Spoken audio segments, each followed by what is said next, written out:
Razor, good morning. Do you have a fully fit squad to choose from for the Cup time? No, we don't have a fully fit squad. Naturally, I think there's always a couple of injuries. So, yeah, we don't have a fully fit squad.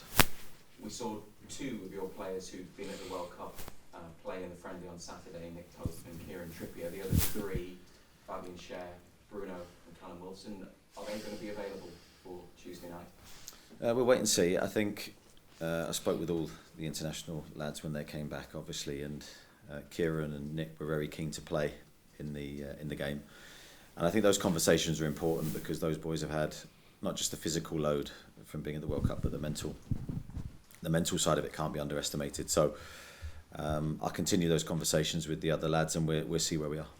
How is Alan Saint-Maximin? Because he went down at the end of the friendly, was limping right at the end of the match, and you said after the game you weren't sure at that stage if there was an injury.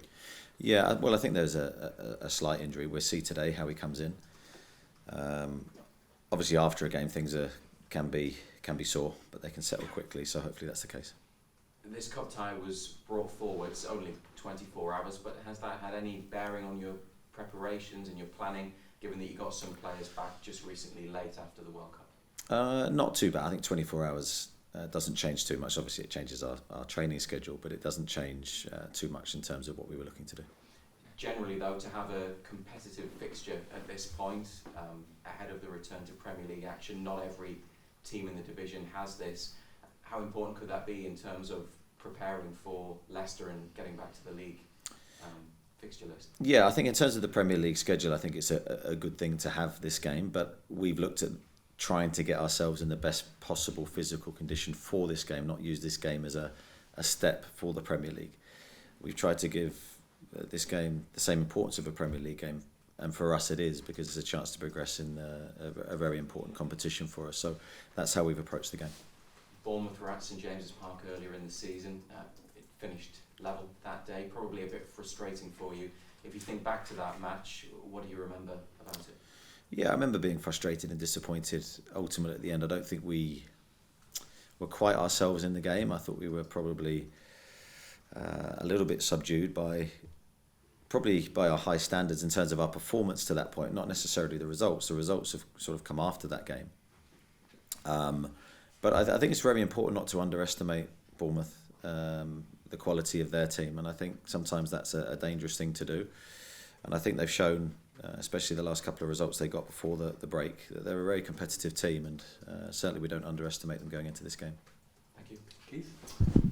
Eddie, can I ask you what you made of the World Cup final yesterday? Yeah, dull game, wasn't it? It was a brilliant spectacle. It was a great advert for football in terms of the game and everything that you saw. I think the comeback from the French team, again, it just showed that football's never done until the whistle goes. High quality game, high quality players on the pitch, and real drama, and I think a really good thing for a World Cup final. I guess for managers as well, preparing for midweek games, it must have got in the way yesterday. Well, I had my laptop on and I was watching certain things while watching the game, so I wasn't totally focused on it because there's always work to do from our side. But it was a brilliant thing to see, and especially the two world-class players that sort of led both teams. I thought it was a great thing to see. Yeah, what a moment for Lionel Messi. It almost felt like he was completing football the way he finished off there. What did you make of that? Great story for him, and I think I think it's sort of, not that I think he needed it, because for me he's one of the greats anyway. But I think for other people, for that World Cup win to add to what he's already achieved, I think it's truly incredible. And I think just the way he conducts himself, really great to see him at the end with his family and his kids on the pitch, and just great scenes for him personally and for Argentina. If he was available in January, would you be keen on a move for him? Keith, come on. You're starting that one. But no, he's a world-class talent, and I think you can see that age hasn't diminished his attributes. He's never relied purely on pace. He's got the touches and the skills, and I think it was the second goal for me was a real thing of beauty. I love watching that goal, and he was integral to that. In terms of this cup tie tomorrow, it feels like there's an opportunity for you there. A few of the big teams are out already. Liverpool play City. You've got a home tie. How important is this looking at the whole season? Well, I think it's important to try and re-establish our momentum where we finished against Chelsea. There was a really good feeling around the stadium. We played ever so well in that game. It seems like a long time ago, and you want to try and get back there as quickly as we can. There's no guarantee because Bournemouth will come and I'm sure will make the game very difficult for us. But I think it's the first step to try and re-find our rhythm, our form. Home game, very important. The atmosphere was amazing that night after the Chelsea game, the celebrations as well. How, you touched on it there, but how excited are you and how much you're looking forward to being back in amongst it? Yeah, I think with the wait for this game has been quite long from our perspective, so we're very keen to get back to it, get back to the action, get back to the competitive games. The friendlies are good for what they are, but they're very different games. I know the players are the same, and speaking to the international lads that have come back, they're very keen to get the season restarted again, which is a great thing for me to hear and for everyone connected with Newcastle to hear too. I suppose it's a challenge for the players kind of restarting, rebooting, if you like, but they kind of had a touch of that in COVID as well, this situation. Do you think that maybe helps the fact they've been in a similar sort of situation the last couple of years? I think it has been, as you say, the last couple of years have been unique. The COVID situation was very different for the players. As you say, stop-start, behind closed doors. So, yeah, hopefully, we can get our rhythm quickly. And just the feeling back, I think that's the important thing. There's a lot of positivity before the break. We were in a great place. Our league position is very good. We're still in an important cup competition for us. So I just want that positive feeling to remain. And a lot of it's going to be how we start and the body language we show on the pitch. Thanks. Thanks, Nisha. Hi, Eddie. Hi. You said that you spoke to each of the players that have been at the World Cup, and you talked about the mental side. I just wondered, what's it been like to maybe speak to players who would have liked to have played more, went out early, maybe didn't play as well as they would have liked in some games. I just wondered what's it like bringing them back to the fold and getting them ready, as you said, to pick up the momentum from before the break. Well, I think everyone's returned in a slightly different position. But I think now the collective mind goes into Newcastle. So, whatever's happened for that individual, it's now about coming back to our team and embracing everything that we are. I think the beauty of it is that we're in a great position, as I said earlier. So everything coming back here is very positive. But I think it's important for me to talk, get an understanding of how they feel, and then try and embrace them back into the team. And we're very happy to have them all back. They're outstanding players. You've spoken quite a bit about yesterday's final. Not that you need much motivation to win anything at Newcastle, but to sort of whet the appetite even more. Well, definitely. When you see the celebrations and what it means to the people of the country, you try and relate that to your own situation. And it's been a long wait for a trophy here. We're desperate to try and end that and hopefully see similar scenes. And I just wondered, are you planning a Christmas party for the players and staff or anything? We've had a couple of little things behind the scenes, that's celebrated Christmas. I think from where we are now, no. I think our mind's now firmly on the football, so all of that side of it is done and gone. The players understand that at this time of year, that it's, especially with the schedule we have coming up now, we have a really intense run of fixtures. We're ready for it, and we're prepared for it. And the players, I think, will no doubt celebrate Christmas with their families, but we won't be doing anything else with them. Thank you. Simon. Thank you. Eddie, we've had this unique gap in the schedule now. Do you come out of it where you hoped you'd be, where you wanted to be? From our training, you mean? I think we've built. If we look back, we had a behind closed doors game against Middlesbrough. We've had the game in Saudi, and then the friendly against Vallecano, and I think. We've had a couple of things behind closed doors as well. So I think we've built up to a good position physically. I think that's the most important thing, that the players are physically able to execute what we need them to. I think one of the hallmarks of our form before the break was the physicality of the team, and that's so important to us that we're able to deliver what we need to do. Has it felt strange, the whole World Cup break? It has, but I think as human beings you adjust very quickly and you get used to what's in front of you day to day. So yes, unusual to start with, but we've had to adapt. We just hope that it hasn't affected us in a negative way. Thanks, guys. Damien? Eddie, I know you've talked about this in the past, but had Gareth Southgate made a different decision over the weekend, your name would have been all over the place at the moment. Is it a relief to you that you're not having to deal with all that speculation and you can just get on with doing your job? Yeah, the only time it affects me really is sat here. So I'm pleased Gareth made his decision, so I don't have to field questions on it. You know, my focus has only ever been Newcastle and making sure that we return from this break in the best possible form we can. I'm enjoying the job and loving the challenge of managing this huge club. Okay, Luke. Can I just ask you how Bruno is after the World Cup, please? Yeah, he's fine physically.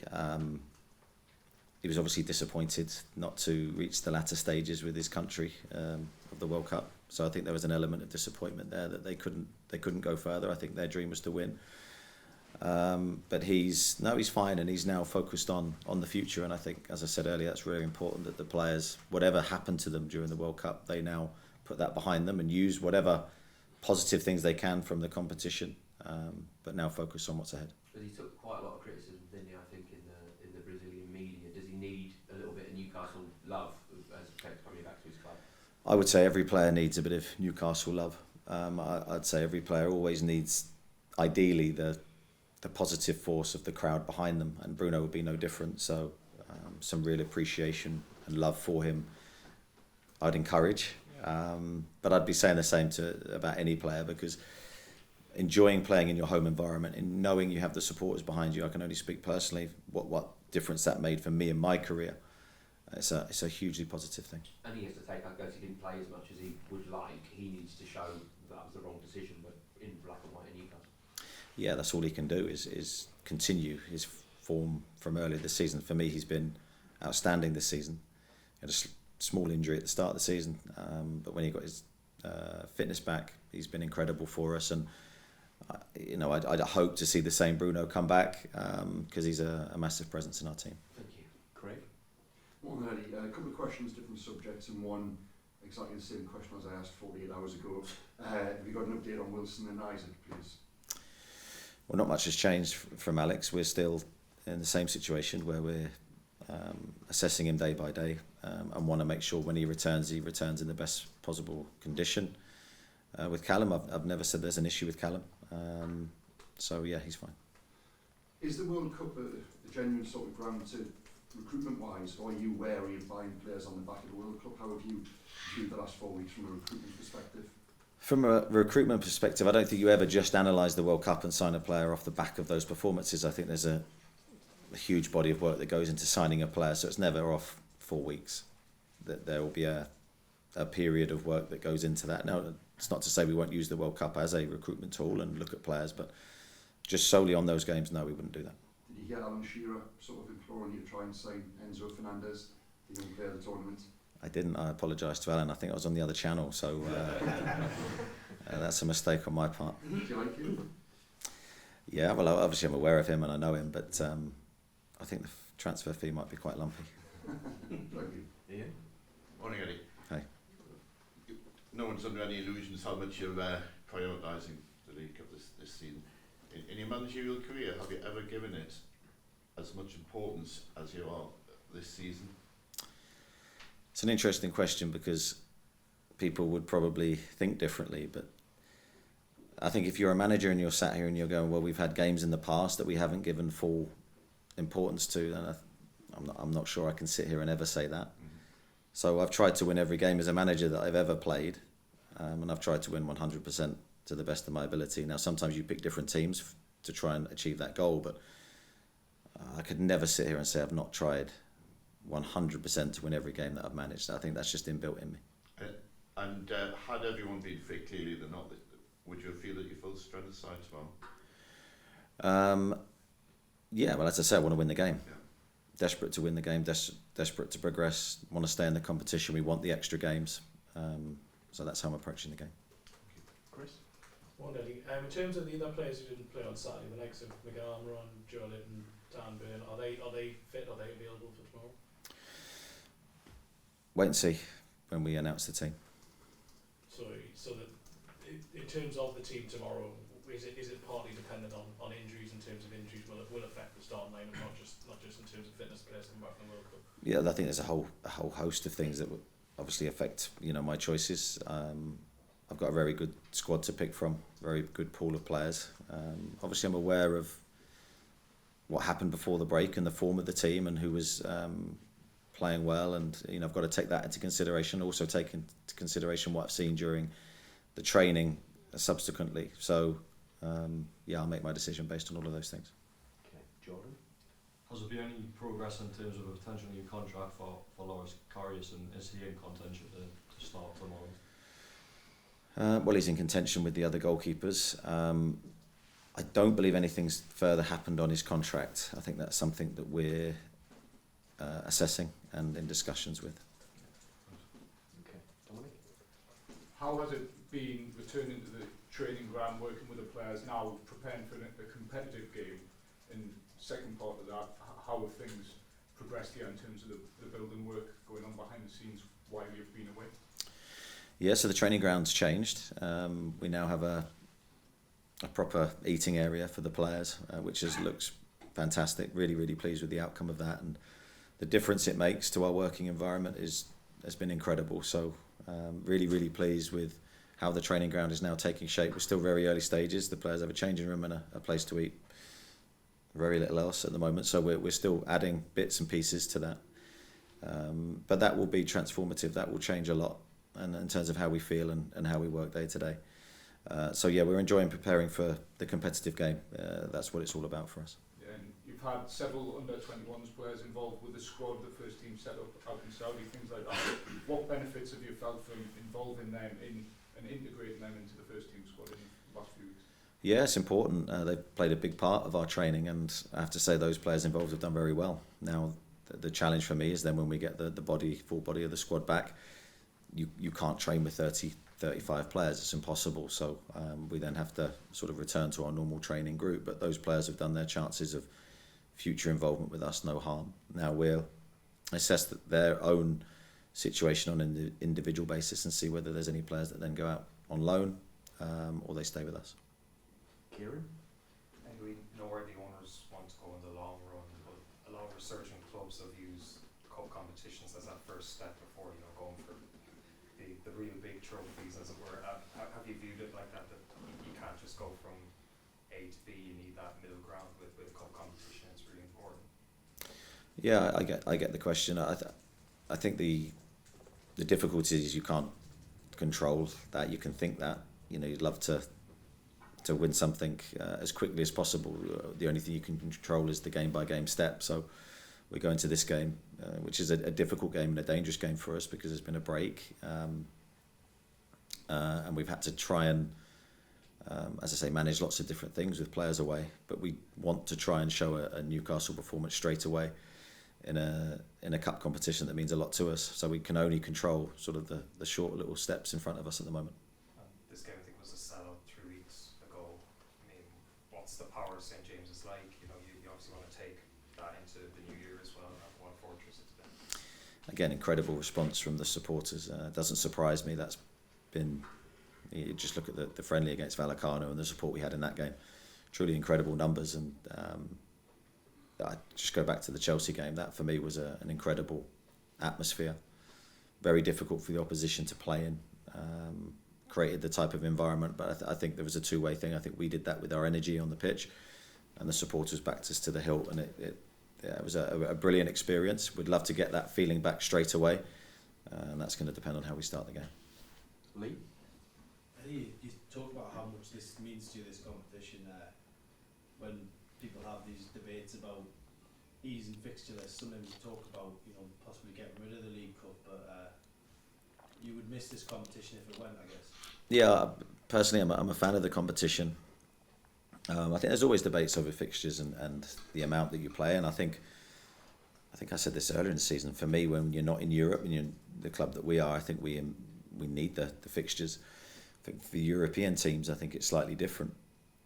But we're at a stage where we're trying to achieve success. We want these competitions to try and win a trophy and to try and start that momentum for us. So that's how I probably stand on it. Yeah, it's been a long time. Newcastle been in the final of this one in the 70s. It's been a long time. Is that something you factored into your sort of build up to this game? Talking about how long it's been just to simply get to a final. Yeah, we're aware of all the history behind the competition and the wait for us to win silverware. And I think that's part of a powerful motivation for us. I don't want to over-egg it too much with the players. I don't want to overemphasize that, but I do think it's a subtle thing we can use, because ultimately I think the players are in a good place. They are focused. I think they know what's ahead of them. So I think it's something that they are aware of as well. Just finally, on the crowd, obviously sellout crowd, as we've said, they were so important for the penalty shootout, taking that game all the way to the wire last time. I guess it's the same again from them. Yeah, I think they were. When you go back to that shootout, and obviously seeing a lot of shootouts in the World Cup, very, very fascinating from a psychological perspective. And I think the crowd behind the goal that night really did help us. And I think there was a couple of things that some of our players did that helped us as well, because it's not just on the kick. There's a lot that happens before the kick. So yeah, I was very pleased to get through that. So you'd be okay with your goalkeeper chucking the ball away just before? No comment.